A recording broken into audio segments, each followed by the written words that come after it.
আসসালামু আলাইকুম পৃথিবীবাসীগণ। এখানে হচ্ছে আমি বিফগুলোকে ভালো করে ছেঁচে নিয়েছি, সাথে হচ্ছে অর্ধেক লেবুর রস ইউজ করেছি, সয়া সস ইউজ করেছি, একটা ম্যাজিক মশলা ইউজ করেছি, সামান্য লবণ আর হচ্ছে গিয়ে আদা ইউজ করেছি। ভালো করে মেখে ছেঁকে কিছু সময়ের জন্য আমি রেস্ট আছি। কিছু সময় বলতে ভাই 1 মিনিটের জন্য।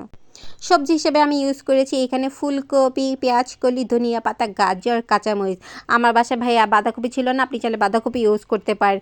এখন হচ্ছে সব কিছু ভালো করে মেখে ছেঁকে নিব। হচ্ছে এখানে আমি টমেটো সস ইউজ করিনি, আমি হচ্ছে জলপাই সস ইউজ করছি। ভাই আমার বাসায় টমেটো সস ছিল না।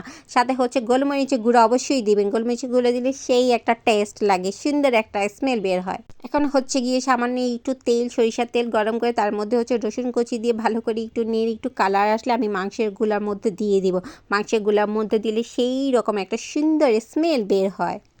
এখন সব কিছু ভালো করে একসাথে মেখে চেকে আমি এক সাইডে রেখে দিচ্ছি। এখন হচ্ছে আমি ডো তৈরি করে নিব। ডোর জন্য আপনারা কেউ চাইলে আটা ইউজ করতে পারেন, কেউ চাইলে ময়দা ইউজ করতে পারেন। আমার ভাই ময়দা ছিল না, আটা ছিল, আমি আটা দিয়ে কাজ সারিয়ে নিয়েছি। অল্প অল্প করে পানি দিয়ে একটা ডো তৈরি করে নিব। সামান্য হচ্ছে লবণ দিয়ে ইউজ করেছি। এখন হচ্ছে 1 মিনিটের মতো রেস্ট নিয়ে এখন হচ্ছে দুনিয়ার সব থেকে ভেজাল কাজের মধ্যে আমি নেমে পড়েছি। দুনিয়ার সব থেকে ভেজাল কাজ মানে ভাই আমার কাছে লাগে একটাই, সেটা হচ্ছে গিয়ে রুটি বানানো আর রুটি গোল করা। ওফ কি যে একটা কষ্টের। তারপর অবশেষে যাই হোক যেরকমই হোক আমি তৈরি করতে পেরেছি। মোমো দেখতে সুন্দরই হয়েছে। দেখেন আমার মা বলে একবার না পারলে দেখো শতবার। একবার প্রথমবার ভালো হয়নি কিছু, পরের বার ট্রাই করো।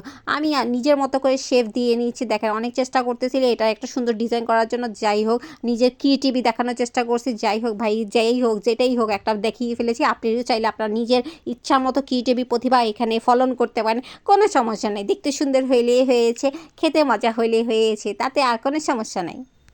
শীতকালে এভাবে আপনি হচ্ছে বাসার মধ্যে বানিয়ে আপনার বাসার ফ্যামিলি সবাইকে খাইয়ে ইমপ্রেস করে দিতে পারেন। দেখেন আমি আপনাকে স্লো মোশনে এটা দেখিয়ে দিচ্ছি কীভাবে শাড়ির কুচির মতো অল্প অল্প করে কুচি দিয়ে আমি হচ্ছে মোমোটা বানিয়ে নিয়েছি। আমি আমার ডিজাইন দিয়ে মনে খুশির মতো ডিজাইন দিয়ে মোমো তৈরি করে নিয়েছি। একটা না, প্রথমটা দেখেছি ভাই ভালো হয়নি, তাতে কী হয়েছে, দ্বিতীয়টা চেষ্টা করছি, দ্বিতীয়টা ভালো হয়নি, তৃতীয়টা চেষ্টা করতে করতে দেখলাম অবশেষে ইনশাল্লাহ আমার সবগুলো মোমো দেখতে মাশাআল্লাহ অনেক সুন্দর হয়েছে। এভাবে খাইয়ে আপনি আপনার ফ্যামিলি, আপনার বরকে, আপনার বাচ্চা কাচ্চাকে সবাইকে খুশি করতে পারেন। শীতকালে এটা আপনি ডিনার ইউজ করতে পারেন, দুপুরে খাবার হিসেবে ইউজ করতে পারেন, রাতের বেলা ভাত খাওয়ার ঝামেলা থেকে এটা খেতে পারেন। অনেক স্বাস্থ্যসম্মত, অনেক ভালো একটা মজার খাবার। আপনি চাইলে সকালে নাস্তা হিসাবেও এটা ইউজ করতে পারেন। বানাইতে ভাই বিশ্বাস করবেন না 2টা ঘন্টা সময় লেগেছে, কিন্তু খেতে ভাই 2 মিনিট সময় লেগেছে। দেখেন মাশাআল্লাহ করে আমার মোমোগুলো রেডি হয়ে গেছে। এখন হচ্ছে সস বানানোর পালা, যেটা না হইলে মোমোতে কোনো মজা নেই। আমি হচ্ছে এখানে জলপাই সস ইউজ করছি 2 টেবিল চামচের মতো হচ্ছে তেঁতুলের সস ইউজ করেছি। সাথে হচ্ছে গিয়ে আমি ইউজ করেছি 2 টেবিল চামচের মতো হচ্ছে গিয়ে সয়া সস ইউজ করেছি। এই টকটা বিশ্বাস করবেন না ভাই সেই মজা হচ্ছে। মরিচগুলোকে ভালো করে হচ্ছে তেলে তারপরে হচ্ছে গুঁড়ো করে নিয়েছি। তারপর হচ্ছে একটু তেলটা গরম করে তার মধ্যে তিল দিয়েছি। এখন হচ্ছে সসগুলো ভালো করে নিয়ে কিছু নিয়েছে। আপনার মনে হতে পারে খুব ঝাল, না ভাই খুব ঝাল হয়নি, আমার কাছে খুব খুব কমই ঝাল লেগেছে।